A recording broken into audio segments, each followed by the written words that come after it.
Good morning. Today we are going to do something cool. We're going to make a background out of our distress inks and a dauber that you don't care that you get multiple colors on, and some stencils. This is actually a tree stencil. I also have a smaller tree stencil, and I have this crackle effect we're going to try. So we're using different inks and just having some fun. I created this background, believe it or not, in just a few minutes with this big stencil here. This big stencil here. Right on there. And 4 different colors of inks and a dauber, and it took me maybe 4 minutes to do. And it's actually kind of fun. It's kind of creepy. It actually has a cool background. I mean, you could add some steampunk to that. You could use it for Halloween. You can it almost has like a marble effect up here, like it looks like a piece of marble. So you can create this in your own little world line. It to be anything you want. You could put a creepy little girl coming out of the forest with some other stuff. You could stamp on it. Of course, add pocket down here or whatever you want to do, but it is kind of cool. It's just a piece of coffee dye paper just to make a background. So I'm going to do 1 or 2 with you just to see what kind of backgrounds we can get. I did buy this tree on Amazon. If you are interested, it's a 12 by 12, and then it came with a 6 by 6 one. It's by TCW, the Crafters Workshop, and it's just a 12 by 12 stencil. Branches is its name.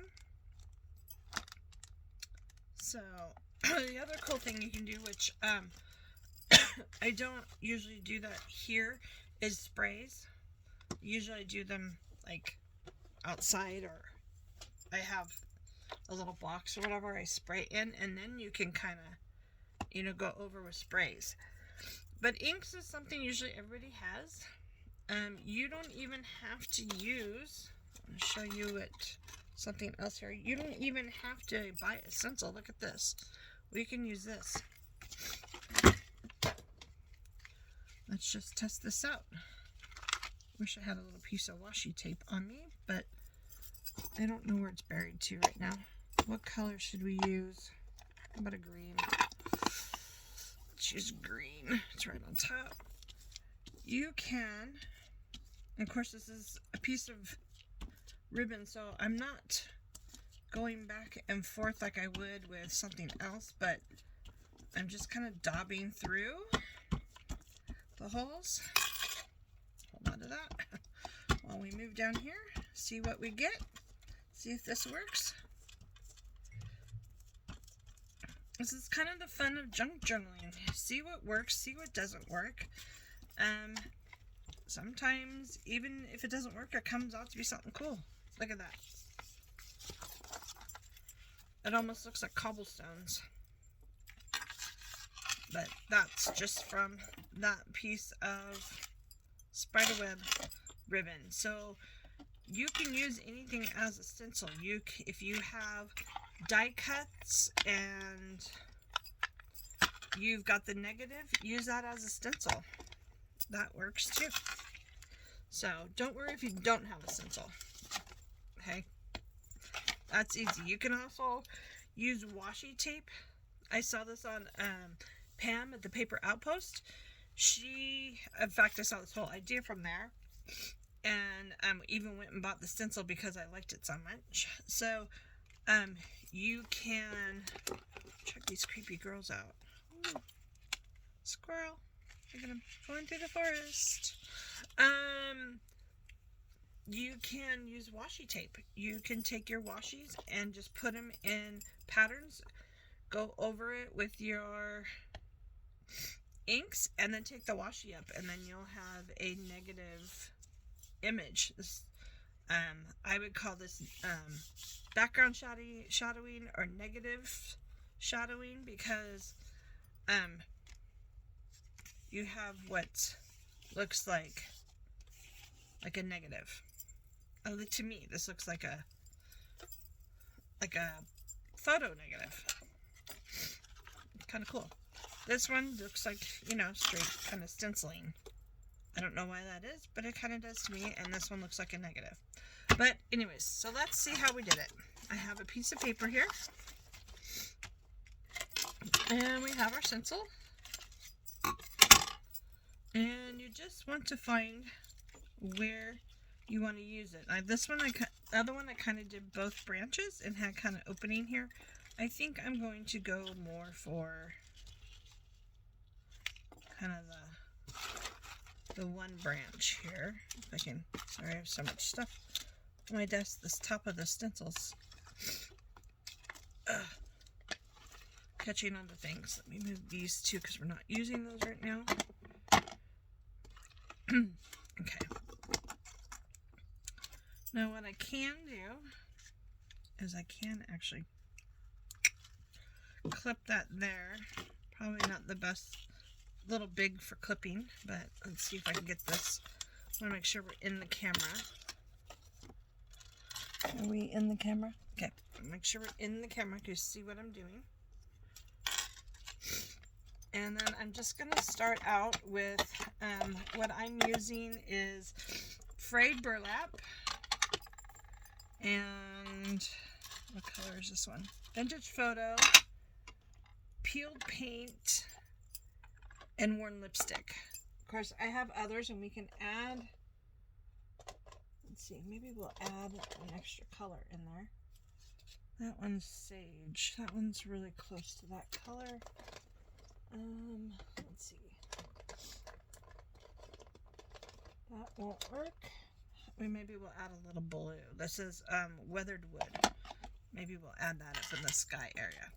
So I first went over it, and I'm gonna take my dauber here, and I'm getting lots of this color on it because the last color I used was like green on it. And we're gonna go over the whole thing. And this is going to give us kind of a base background color. And it's a good color because it's, if you're doing this for Halloween or fall, this gives a good base color. It's not too brown.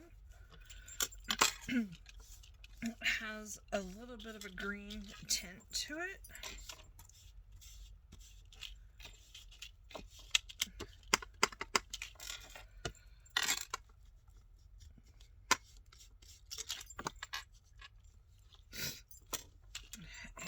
I'll get that little corner when we take off the thing. Take off just the last one I did. I experienced this moving, which actually I lined it up pretty good. But then you can see where right here, it's a little bit more of a different color right here. It almost has a double effect, which actually is kind of cool, but I thought for showing purposes, I should probably keep it here. Next, I did brown. My vintage photo, I think I need to add some water to my vintage photo, but this is a very old vintage photo ink pad. I have bought a new one, but I haven't used it because this one always seems to work. So I'm just going over kind of, whoop, see what I mean? It pulls up very easy. It sticks to you. All these branches coming off the ends. trying to get this darker where I think it needs to be darker. It doesn't have to be the whole thing. I just want some parts to be, of course, darker and creepier, and you could even use black soot if you wanted. Get some black along the edges. Since I have that there, I'm going to post up. See now there's like some darker and some lighter colors, so we're getting a little more depth to it, which is what we want. We want to have a little depth. Now let's try some blue. I didn't do any blue in the other one, but let's try some blue up here. Make it look like the sky kind of around it.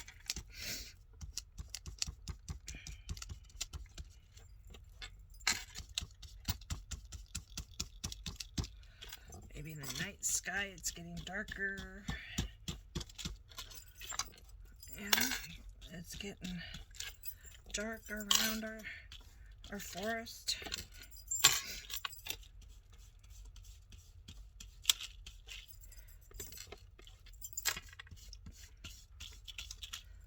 I think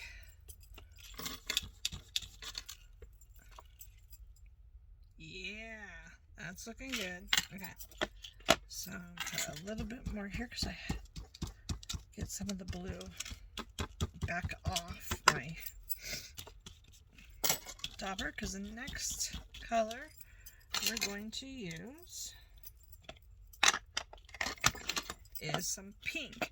Now, you don't have to use pink. You could use something like, I don't know, like a orangey color. Let's see, what do I have?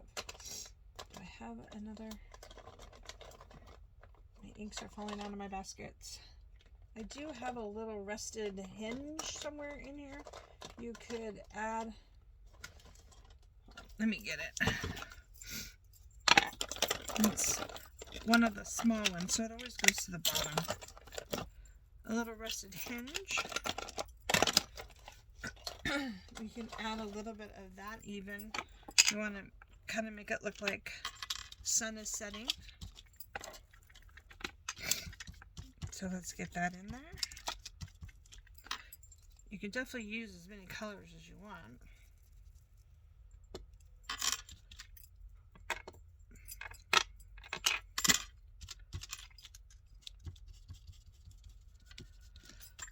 Or you can kind of see that sun glow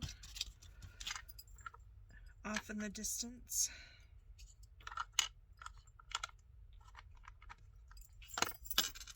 Use some of the pink.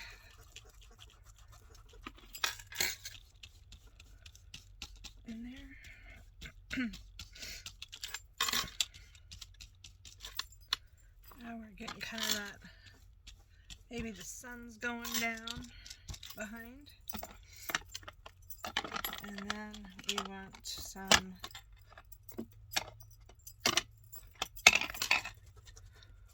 peeled paint, which is a green. I'm going to give it some moss down there, and maybe some moss in the trees. Maybe this tree doesn't get a lot of sunlight, so it gets some moss in there on the branches.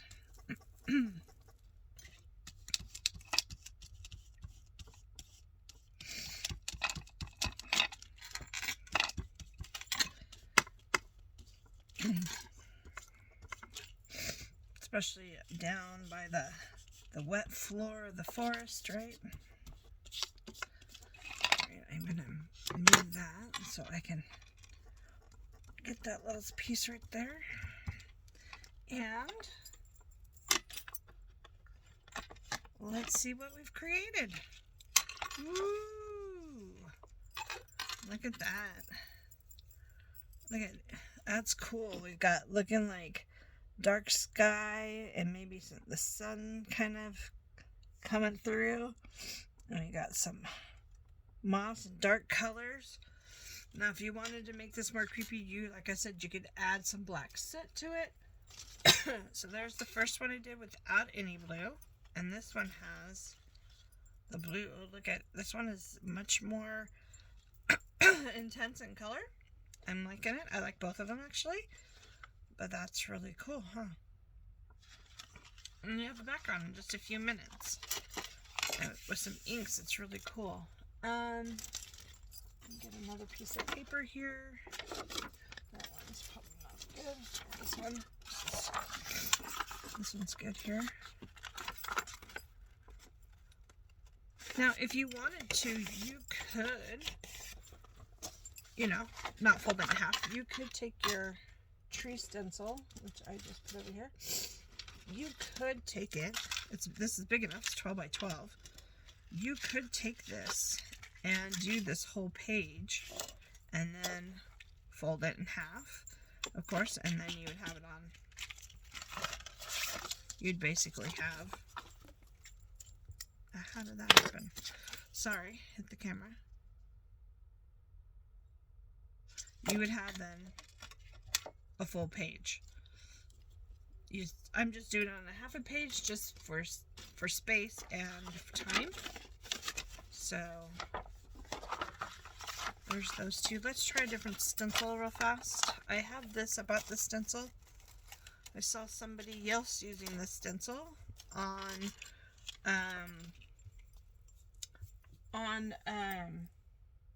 tags, and they were making it look kind of spider webby, but it is kind of a crackle effect.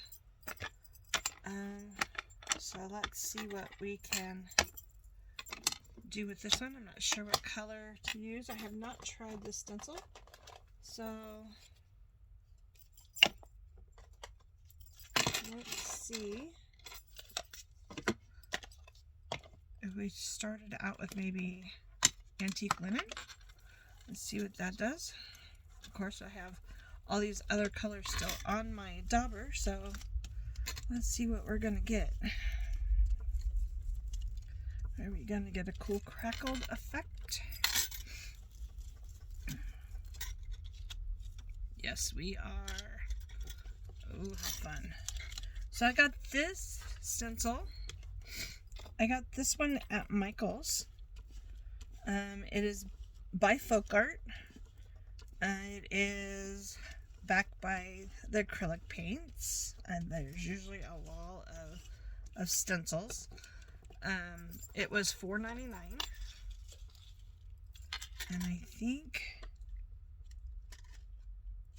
worth it. And if you have a coupon, of course, it's going to be cheaper, or points, or whatever they're doing.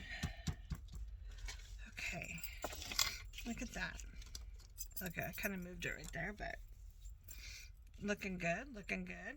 And we can move it up here. And this is just one color. Kind of, whoopsie. Don't want to do that, do I? Okay.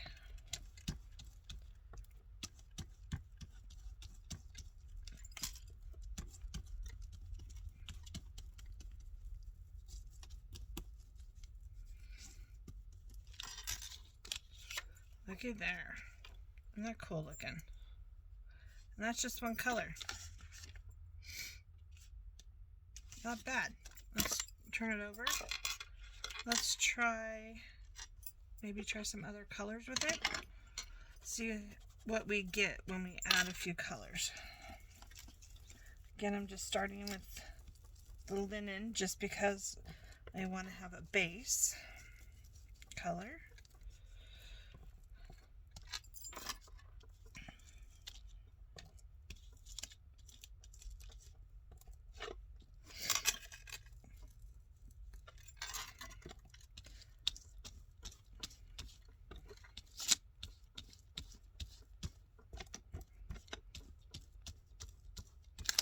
And, oopsie, I kind of moved it, but that's okay. I'll line it back up in a second. You could add a little water, maybe to your dabber, and move these inks around a little more. Let's see. There's that. Okay. Find something to line it up with. There we go. We're back lined up. Let's try. This is bundled sage. Let's see what this looks like with it.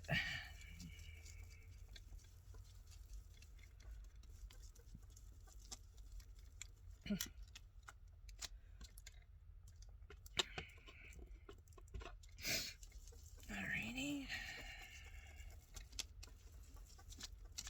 Let's see.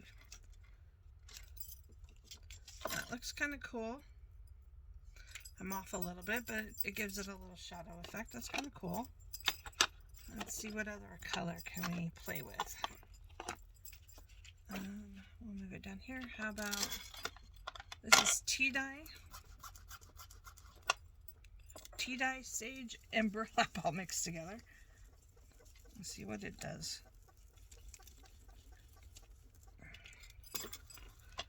I do recommend maybe getting a piece of washi, because every time I lift my hand up, it moves. So I probably would suggest that. A little piece of washi to hold it down.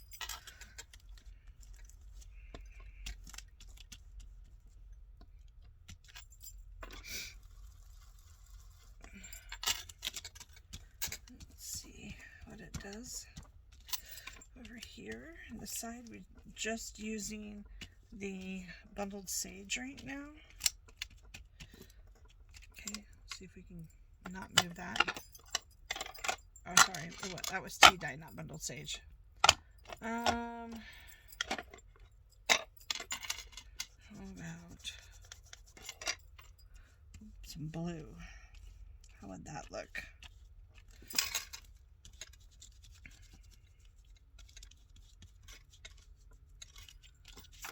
There we have, that's weathered wood and tea dye down here, and this is sage and tea dye, and this is up here we have frayed burlap and bundled sage. So you don't have to use all the same colors at the same time. You can mix them up and move them around, but that's kind of cool, huh? Kind of a cool effect for a background. Then you could collage on top of that. That would actually be a lot of fun. So that's it. I wanted to show you a quick and easy way to make a background page. And don't always have to use scrapbook paper. You can create your own background, especially for the fall into winter flow journal, junk journal buffet as my son calls it. How cool would it be just to make a few pieces of paper to put in there to where somebody can add to that? In fact, I think I'll put this one in mine. I'll probably work a little bit more on it, maybe give this side a little more color because this side doesn't, because I wanted to show you guys one color versus multi, and put that in mine. And yeah. Oh, the other one, I wanted to show you something else I was playing with this morning. I was actually embossing some black paper with a new embossing folder I got. It is spiderweb. And I was just playing with it. Let me get some of these out of the way. And I'll show you how it turned out. First, let's see. This here is the same thing. Just a piece of regular black cardstock. And I embossed it, and it has a totally different feel after you ink it. It actually makes the paper softer. It's really weird. So that's what I'm going to do. I used this by Colorbox. It's a pigment stamp ink. It is a silver. Again, got at Michael's, I don't know how long ago, but you should still be able to find this between Joann's and Michael's. or even online, but I just went over the embossed spider webs just to give it some depth, and so you can see the spider webs on the paper.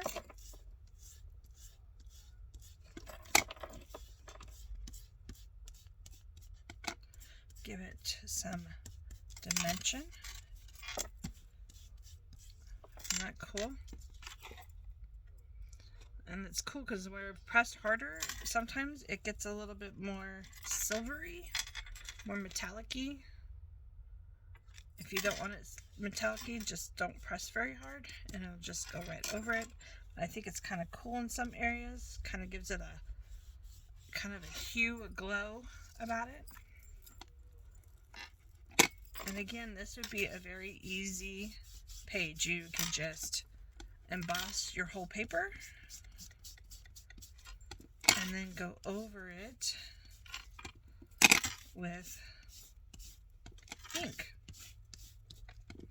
or a journal tag, or you know, you can just ink one side and then put paper on the other for writing if you wanted.